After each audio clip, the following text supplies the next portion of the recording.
And with that, tonight, I would like to introduce you to the Moedict project. And again, with us from Toronto is Miaoski. And from Taiwan, we have Jerry Lee. We are so excited that you chose to join us tonight. Thank you to our speakers and thank you to Sean for being the showrunner tonight. I will turn it over to Jerry Lee and Miaoski.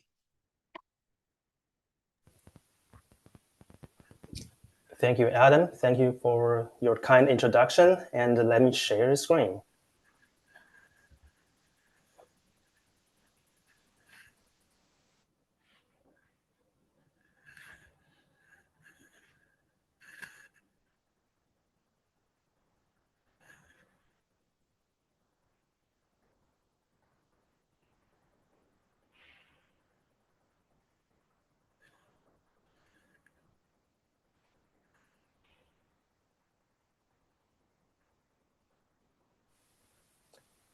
Adam, do you see the screen? Not quite yet. Not quite yet. Okay. Okay, let me try to share again. It's not always the easiest thing, to be honest. Okay. There we go. You're all set, Miaoski. Thank you. Cool. Thank you so much. Hi, my name is Miaoski.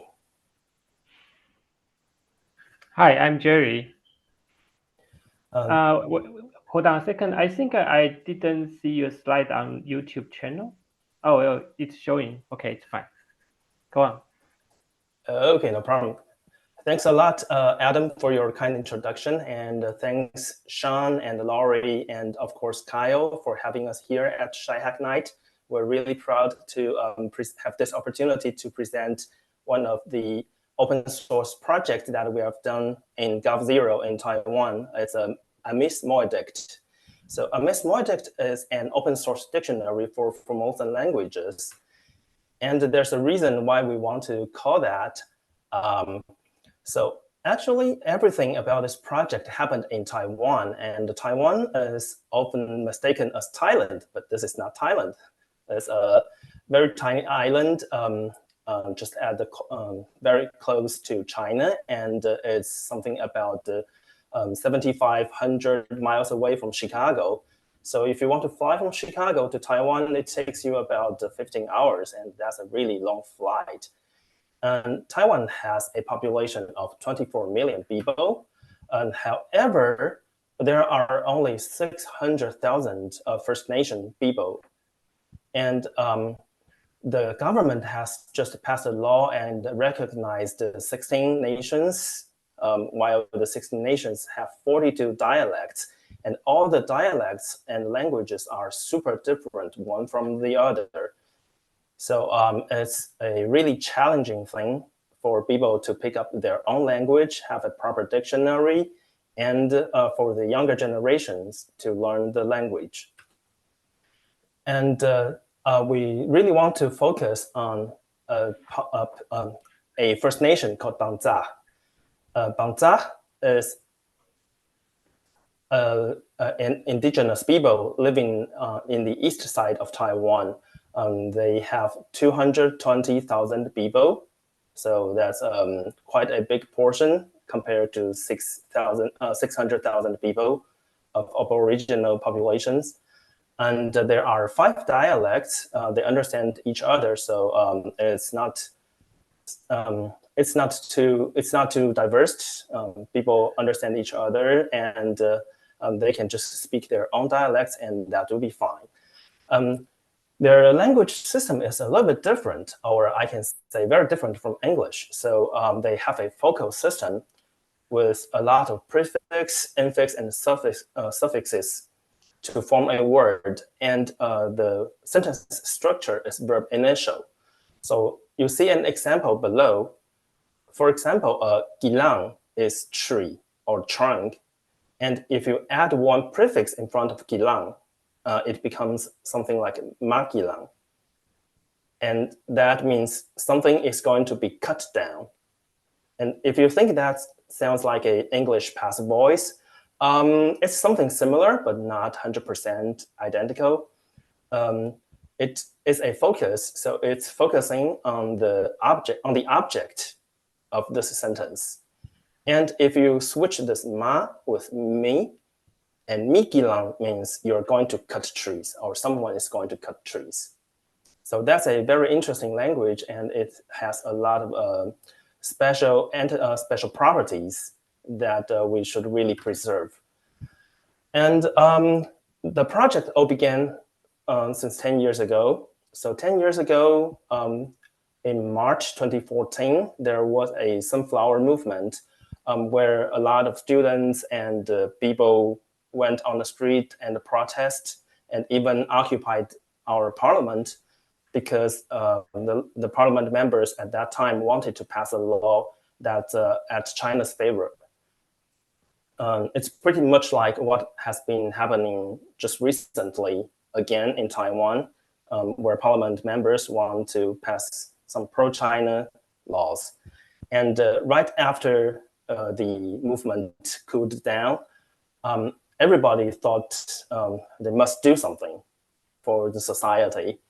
And eventually we had a 10th GovZero data science hackathon in August 2014, and that's where this project began.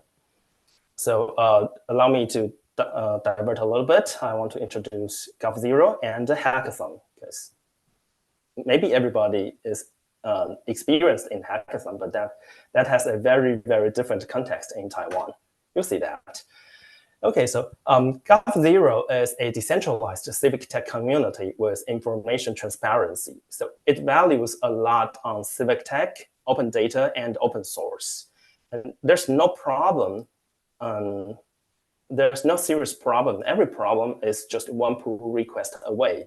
So you can like work on projects. You can contribute your ideas. You can propose something, and people will try to fulfill it in a very decentralized way. You can submit a ticket, you can submit an issue, and you can just write a pull request to be so that you can solve the problem. And GovZero is also a non-partisan, not-for-profit grassroots movement, which means everybody is just a volunteer, and there is no there's no leader, there's no board member. It's just very, very decentralized, and everybody is a participant. And the hackathon. So in GovZero, there are two kinds of hackathons. There are smaller hackathons that are spontaneous, and there's big hackathon. And we have 61 hackathons ever since 2014. And by hackathons, you might think, okay, people are just working gathered in a room, working very hard to solve a problem. Yes, it's one way of the hackathon, and the other way is a lot of really good food, as you can see on the pictures. So the philosophy behind it is that you can be really encouraged by delicious food to write better code and do more things. Yeah, and it all began at that hackathon in 2014. It's basically, I was at that time a very guilty linguistics student. So during my postgraduate, I wrote a thesis, and during that writing progress, I kind of exploited our indigenous friends by taking over their language and put it into my thesis without really giving back. So I kind of felt guilty. So I proposed things like, okay, let's do an online Amis dictionary so that all Amis people can enjoy the dictionary, even if they have one, but they don't have it online. They didn't have it online that time. And Lavin is a native Amis people, and he's saying, okay, I'm proposing the same, so let's do it. So Kyle wanted me to talk a little bit about how we empower the less resourced people, or how to help people to build up their power and make the society better. But to be very honest, we didn't have that in mind. It's just very equal people trying to do a very great project together, and that's the idea. So we have a lot of physical meetups. We have online, offline, hybrid meetups, and we're using instant messengers a lot, to keep this momentum and make this project happening over and over again. And we have a lot of people that try to introduce us to other Aboriginal people and spread this idea to them. And we're using as much tech tools as we can. And we didn't start everything from scratch. So we were very lucky. Miss Virginia Fay was a missionary sent by an American church, and she has been working on an Amish dictionary on her own for more than 10 years. And this Amish dictionary has been published in 1986. And the Bible Society in Taiwan was very generous. They learned our intention to make such an online dictionary, so they kind of provided the whole dictionary to us. The only precondition is that everything has to be free, so people can freely use their dictionary for the good of everyone. And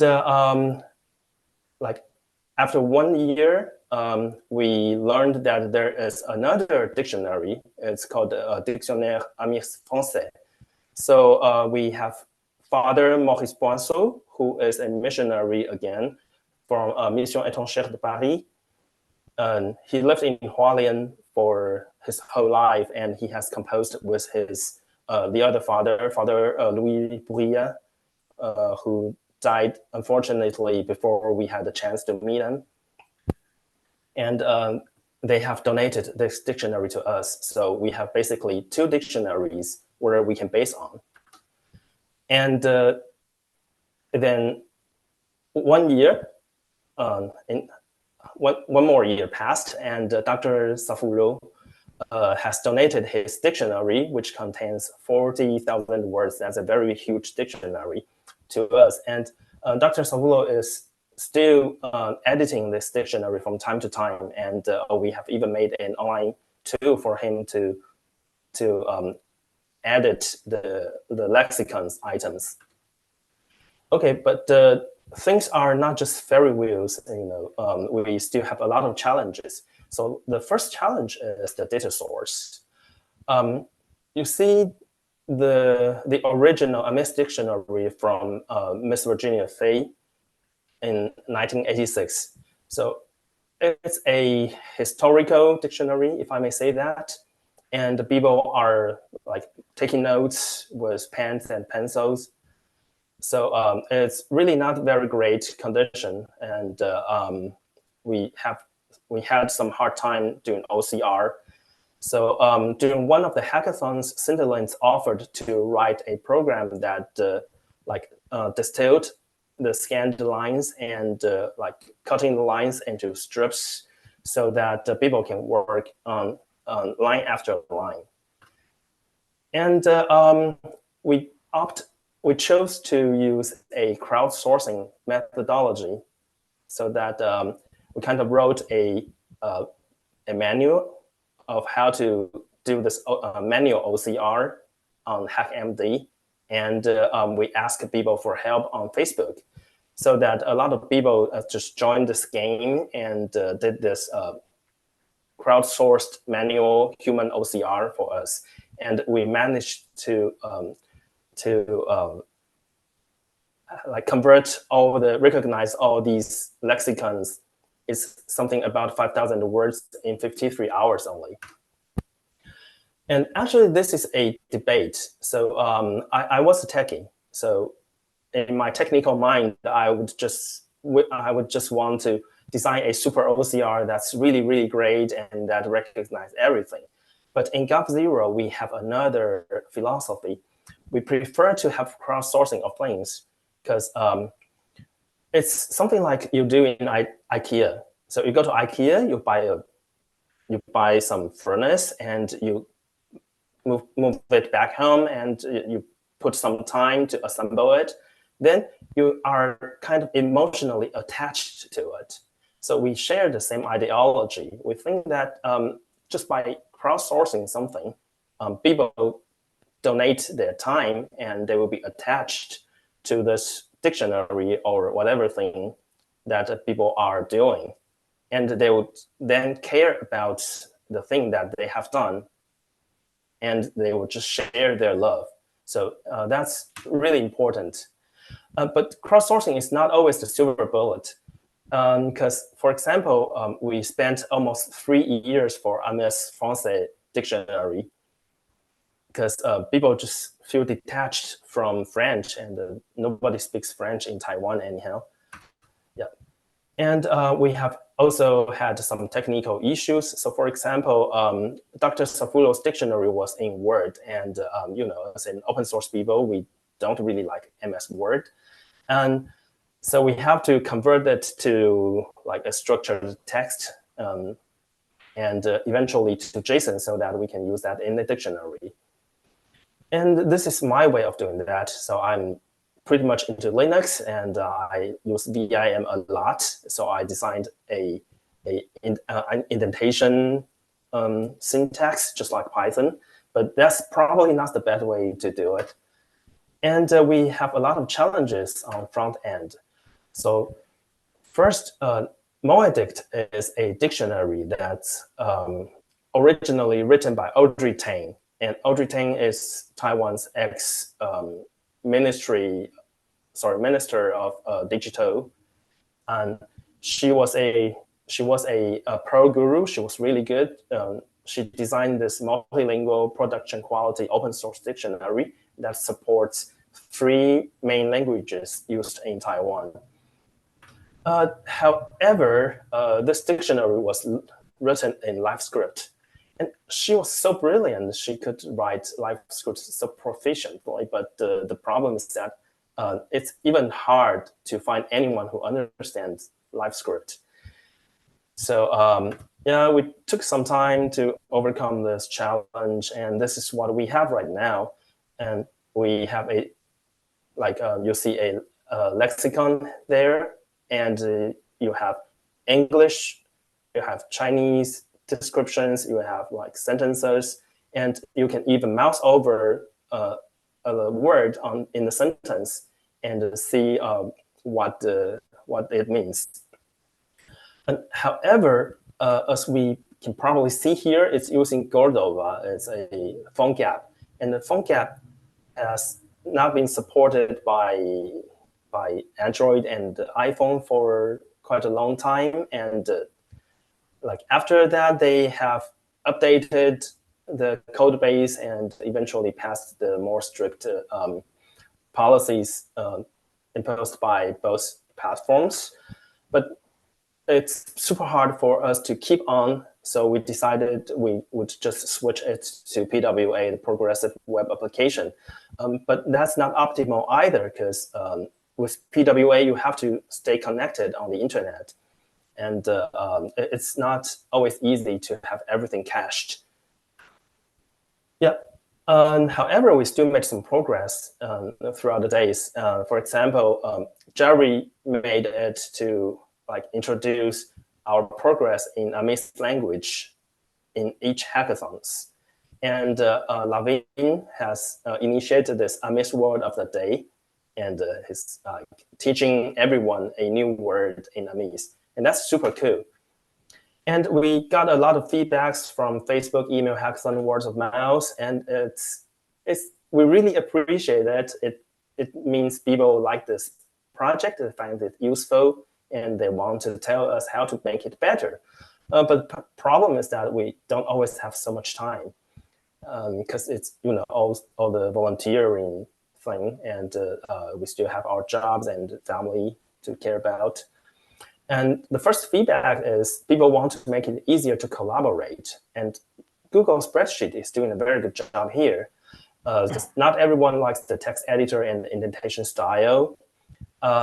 So here you see an example where we map the stems of a word with their explanation in Mandarin.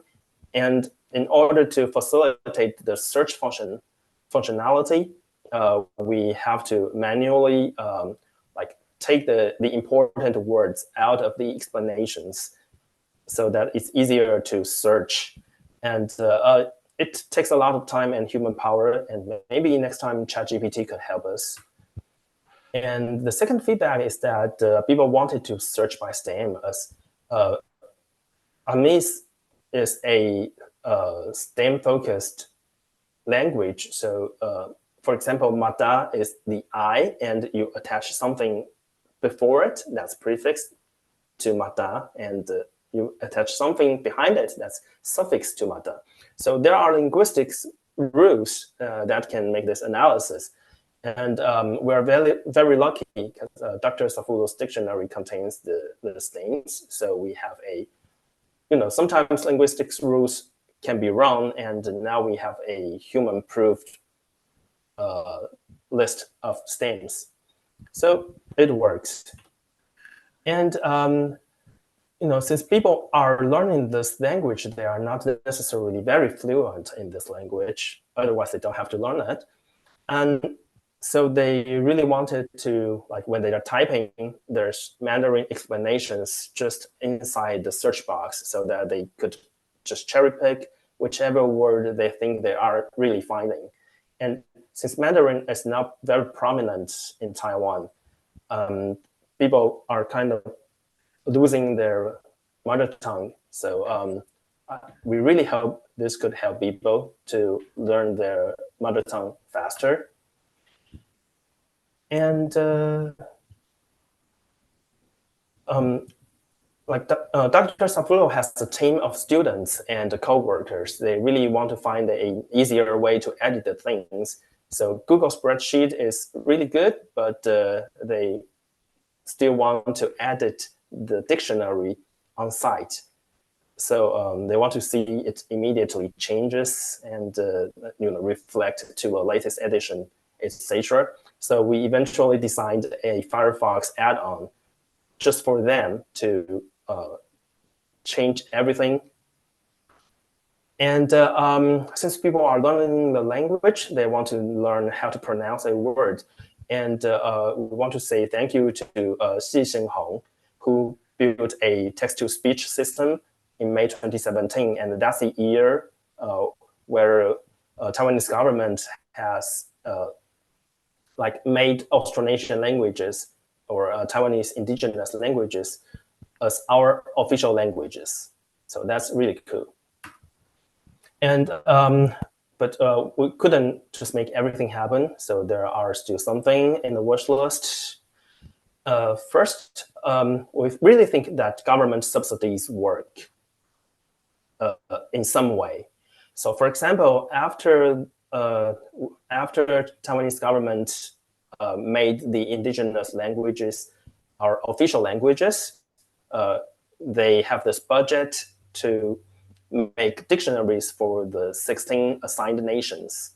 However, the iteration is kind of slow, and if you tell them this word is not correct, it eventually passes through the whole bureaucratic system and takes some time to reflect in the dictionary.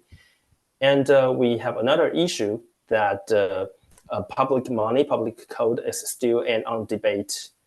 It's still on debate in Taiwan, so not all of them are open sourced. And we really want to make it open source because everything made by the government should be public domain and henceforth CC0. And we really want to improve the user interface. We have a mock-up now, and Jerry is working very hard on that. But so far, it's still a mock-up, and we need some budget to make it happen faster. And we used to have this project of making them like bots. But bots don't work for a long time. For example, people in Taiwan really love to use Line as a WhatsApp-like instant messenger. But Line asks me to pay loyalty, and I don't really want to pay loyalty. It's not because the loyalty is expensive. It's like, this is public, so why am I paying money to maintain an account, an official account? And so it's limited to 15 users. And I once wanted to make a Facebook bot, and I kind of applied for a Facebook bot account, but it didn't get approved. So there's no way. And Telegram bot works really well, but Telegram is only popular among the younger generations. Like senior people are using Line a lot, and that's suboptimal. And we even have a fan page on Facebook, and we made a bunch of really, really pretty stickers, but they don't necessarily make this project popular. We really need to attend more online and offline activities to promote this project. And as time goes by, there are new words, new concepts in the world that people really want to express in Amis language. So for example, Dr. Savulo has invented the front-end, back-end engineer website, and even John Lennon wall. However, nobody is sure whether these words would stand on the test of time. And only the people who speak the language every day would decide it. And someone might ask why we're not publishing this in another dictionary format. And the answer is we have tried to. I have already converted the dictionary to a quick dict format, and you can download it at GitHub. However, Moedict prefers 5-star linked open data. So that's a W3C standard proposed by Berners-Lee. So we really want every single lexicon a URI, and that unique URI is the thing you can retrieve the information of the lexicon from the internet. So it's not very easy if you make it into other format. And eventually I have found a lot of similar projects for other First Nations, all over the world, and for other even popular languages. For example, we have What Do Joe Say? And we have like 3 or 4 Cree dictionaries or online dictionaries for First Nations in Canada. And we have dictionaries in we have dictionaries that are sponsored by Canadian government.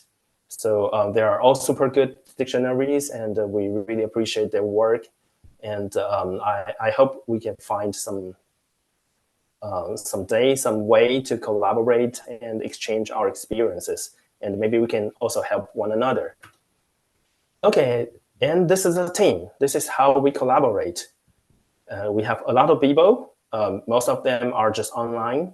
They would send their pull request or just provide their help over a chat, like instant messenger or Slack or wherever people can talk to each other.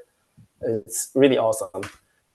And finally, I would like to take this opportunity to say thank you to the Bible Society in Taiwan and the Mission Étrangère de Paris.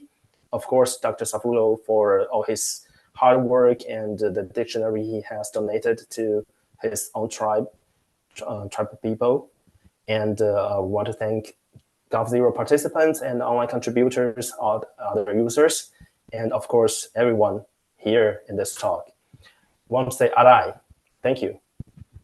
And I think we can take questions. Before jumping to Q&A, could you please jump to page 23? I want to show everyone the Amis quickly. Page 23. Page 23. That's a little bit challenging. Let me go there. Here. Yeah. Okay. Just want to say, do you see the right top corner that we always say, hey everyone, we are the Amis Moedict team, and in Amis there will be naai ho u misanai tu jitin nu Amis asepang kami. And the picture shows we teach everyone Amis a word today. Amis a words. So this sentence would be Papipana kaku anini tu tutsai atidis. So the rabbit would be takudid. And the sentence is interesting because the grammar is very different than Chinese or English. The first word, pasifana, means teach. Kaku means I. So I teach you everybody a word today. So anini is today. Today atilis is a word. Tilis is a word. So the sentence is pasifana kaku anini to today atilis. It is a very different grammar than other languages that we used to. Yeah, just want to show everybody this Amis language. Thank you. Cool. Awesome. Move on. Thank you. That was terrific. And that's going to send me down speaking of rabbits, it's going to send me down a rabbit hole researching some of this. We have some audience questions. And what's really funny is, so you had mentioned Audrey Tang, right? Yes. A lot of us know Audrey from their time at Code for America summits and things like that. So somebody in the audience said that's thoroughly mind-blowing information about Audrey Tang. If it's the same person who used to be on open source forums years ago, and the answer to that person is yes, that is the one and the same Audrey. Amazing. So terrific to hear Audrey's name come up. We do have another question. How does the decentralized gov work in practice without a formal leadership structure? Are there any strategies that have allowed the decentralized structure to work well? That's something that I think that a lot of folks in civic tech in the US think about and struggle with. Jerry, you want to take that or do I? You can. You go. Okay. I think there are a couple of reasons. First reason, we have really good food and people want to have good food. Seriously. That's good seriously. enough. Yeah, but seriously, you come to a place, you see people, you're very happy to meet your old friends, and you enjoy the pizza while coding. We know that model. We're very familiar with it. Any other lessons that we can learn from you on how the decentralized model works? Or is it pretty much that you've established a community? Yes, absolutely. So it's more like people believe in democracy and people want to do something. And of course, in Taiwan, we have exterior factors that impacts us day to day. So right. We are pretty much pressed to actually do something for the country, for the society, and for everyone to maintain this democratic system. And this is our way to do our contribution. It's a great way to deal with that kind of enormous pressure. Another question is there a writing system that's unique to Amish that you're trying to capture in the dictionary too? Does it use specific different characters, character sets, things like that? No? No. So unfortunately, all the indigenous languages in Taiwan are written in Roman alphabets. Okay, that's interesting. Before we started streaming, miaoski, you and I were talking about Microsoft in Taiwan, and I recall that Microsoft had a program that was focused on upholding local languages and cultural identity. In fact, I think it was called the Local Language Program that provided technology to help preserve and uphold and respect linguistic and cultural distinctions. I'm going to see if that program is still around. That had to be a decade or more ago that they had that, but I'll see what else they still have in that space. Another question from the audience. Where was the hackathon with the picture? Where was the picture that you had with all the food? Where was that hackathon? I think that's the basis of this question. Okay. That one was in Tainan. That was in where? Tainan. Okay, that was in Tainan. It's in South Taiwan where we have a lot of very delicious food that's even better than Taipei. So if you have a chance to visit Taiwan, just go south. I've been to Taipei and I've had dinner in Taipei, and so the bar is set awfully high there. Another question. Do you feel like this type of project model could apply to other indigenous languages? I can Yes, take that. absolutely. Yeah, Hey, yeah, Jerry, and what do you say? yeah, we want to actually we say the originally Moedict project is for Taiwanese Hakka and our Mandarin. So we porting this system to indigenous language online dictionary. Because about the difference between Mandarin and indigenous people language is very a big difference that you can just simply use the code. So we change a lot.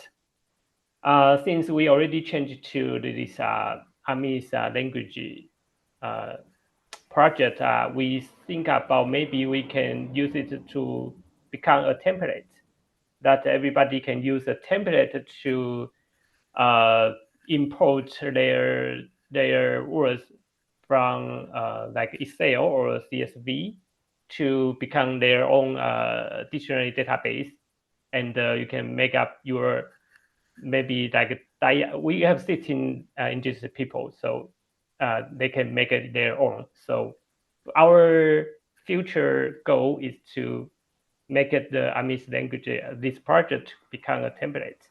Yeah, it's possible. Interesting. So if you could templatize it, have you worked with other researchers that are studying other languages and talked to them about that opportunity? Not yet. Not yet. Okay. Yeah. Sounds like that's something Actually, that maybe yeah, sorry, Adam. Actually, I think we have an expert in Paris who was also part of the member in this project, and he's working on other languages. Oh, that's interesting. Okay. Yeah. Other indigenous languages? Yes, he has done some indigenous languages other than Amis or even outside of Taiwan. Interesting. The next question, is there a website or paper that describes the data structures you've developed for your dictionary? So you showed us the JavaScript and it looked like that was setting up on GitHub or something. Do you have anything that describes the data structures that you're developing? Everything is code, so it's just on GitHub. Okay. Yeah. So if you open the GitHub, you can see the API return data structure, and you can use it. Yeah. Fabulous. Okay. I think. Wait, I think we have one more question coming in. No, we don't. Okay. So those are the questions. The next part, I hope you'll stick around for, and then Sean, can you put back up the presentation with the link? The next part of our Shy Hack Night is that we are all going to go over to the hacking portion of our event, and we should have that up any second now.